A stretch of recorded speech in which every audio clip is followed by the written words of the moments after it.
Practically જોઈ બરાબર. જો આ પ્રોબ્લેમમાં આવડી મોટી રકમ આપી છે એટલે પ્રોજેક્શન ઓફ પોઈન્ટ એન્ડ લાઇનની મોટી રકમ છે. આવી મોટી રકમ બીજી તમને કેવા પ્રશ્ન જોવા મળશે કે પ્રોજેક્શન ઓફ પોઈન્ટ એન્ડ પ્લાનમાં બરાબર. એ પણ આવી રીતના સહેલું જ પ્રોબ્લેમ છે. પણ અત્યારે આપણે લાઇનવાળા પ્રોબ્લેમ છે જે પાર્ટ એ તરીકે 6ઠા નંબરનું યુનિટ આપણું એની જોઈ. તો 100 mm લાંબી રેખા AB આડી સપાટી સાથે 30 અને ઊભી સપાટી સાથે 45નો ખૂણો બનાવે છે. તો બિંદુ A આડી સપાટીથી 20 mm ઉપર અને ઊભી સપાટી 330 mm સામે છે. તો રેખાના પ્રોજેક્શન દોરો. પ્રોજેક્શન કીધું હું પ્રોજેક્શન ઓફ પ્લાન નથી કીધું. એ વસ્તુનું ખાસ ધ્યાન રાખજો, કે 6ઠા ચેપ્ટરમાં ગોટે ચડશો બરાબર. સામેનો દેખાવ અને ઉપરનો દેખાવની લંબાઈ શોધો તથા એક્સ અક્ષિસ સાથેનો ખૂણો દોરો. એક્સિસ હોય આપણી બરાબર ગુજરાતીમાં, એટલે તો પ્રોબ્લેમ ના ધ્યાન રાખજો. સાથેનો ખૂણા આપણે ડ્રો કરવાના છે. તો રકમમાં તમને કદાચ કાંઈ નહીં સમજાય, આપણે દોરવાનું ચાલુ કરીએ. ઓકે, સૌથી પહેલાં એક આપણે મોટી XY લાઈન ખેંચી લેશી, એટલે કે ડ્રો કરી લેશી બરાબર.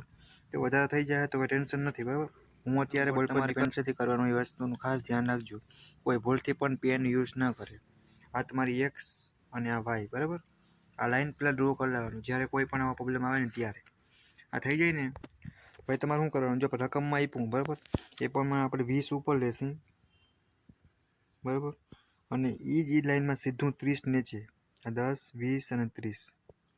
આ આપણી લાઈન થોડી ઘાટી ડ્રો કરવાની બરાબર. પછી આપણે એક મોટી સ્કેલ તમારે રાખવાની, ક્યારેક કોઈક વાર મોટી લાઈન ડ્રો કરવાની થાય તો તમે ઇઝીલી ડ્રો કરી શકો બરાબર. અત્યારે નાનો પ્રોબ્લેમ છે સમય જઈએ, તમારે પહેલાં સીધી એક લાઈન ખેંચવાની થશે અનુકૂળ, પણ આછી એ વસ્તુનું ખાસ ધ્યાન રાખજો બરાબર.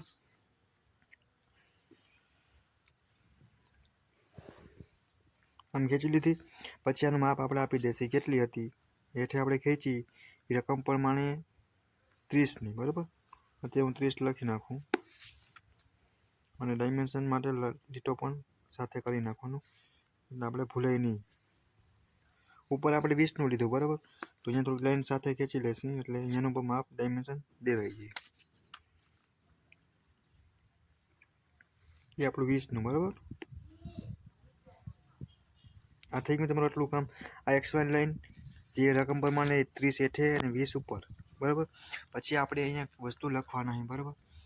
એ તમારે ખાસ શોર્ટમાં પણ લખી શકો અને લોંગ પણ લખી શકો. અત્યારે હું લાલ પેનથી લખું એટલે તમને પછી તમારે જો અહીંયા લખી નાખવાનું પાથ ઓફ પોઈન્ટ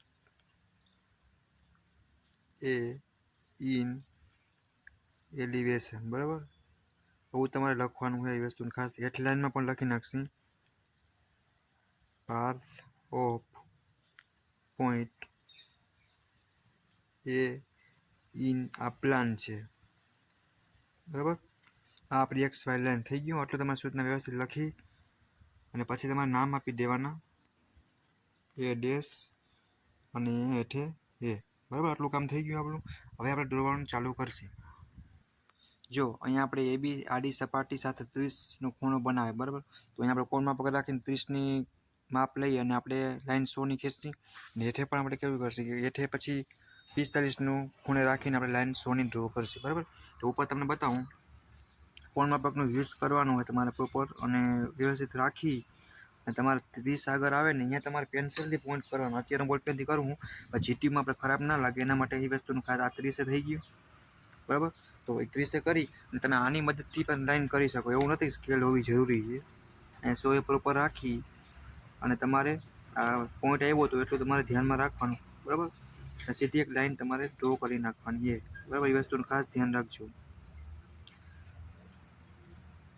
આ લાઈન 100ની થઈ ગઈ. પછી તમારે અહીંયા લખી નાખવાનું TL બરાબર 100 બરાબર. અને આ જે ખૂણો લીધો આપણે આ કેટલાનો છે એ તમારે થીટા કરી અને લખી નાખવાનો 30 ડિગ્રી બરાબર. 30નો કર્યો 30નું લખશે અને હેઠે પણ આવું કંઈક મસ્ત કામ કરશું આપણે. કોણમાં પકડ રાખી જો આ પોઈન્ટને અહીંયા વ્યવસ્થિત મેચ કરી સીધી લાઈનમાં રાખી અને 45નો ખૂણો લેવાનો. આ 40 ને આ 45. લાઈન કેટલાની કરવી આપણે 100ની. તો આપણે કોણમાં પકડનો યુઝ કરશી એટલે ટાઈમ પણ બચી અને એક જ હથિયારમાં બેના શિકાર થઈ જાય બરાબર. તો 100ની લાઈન આપણે હેઠે કરશી. આ 100ની થઈ ગઈ. અહીંયા પર તમારે શું લખવાનું આ TL બરાબર 100 બરાબર, ને ભેગું સાથે આપી દેવાનું, ભૂલાઈ જશે θ બરાબર 45, બરાબર ને એરો કરી નાખવાનો, ખબર પડે કે આ કેટલાને ખૂણે કરેલી છે લાઈન, કેટલાની છે 100ની. રેડી, તો જેટલું આપણે કામ કર્યું તમે જોઈ શકો. હવે જે આપણે ઉપર 30ની લાઈન 30ના ખૂણે કરી હતી એનું આપણે કામ કરીએ આપણે.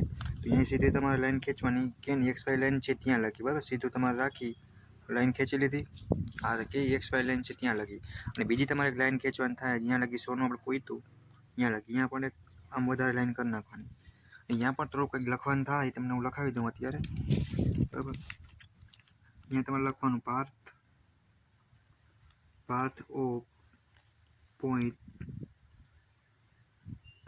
P in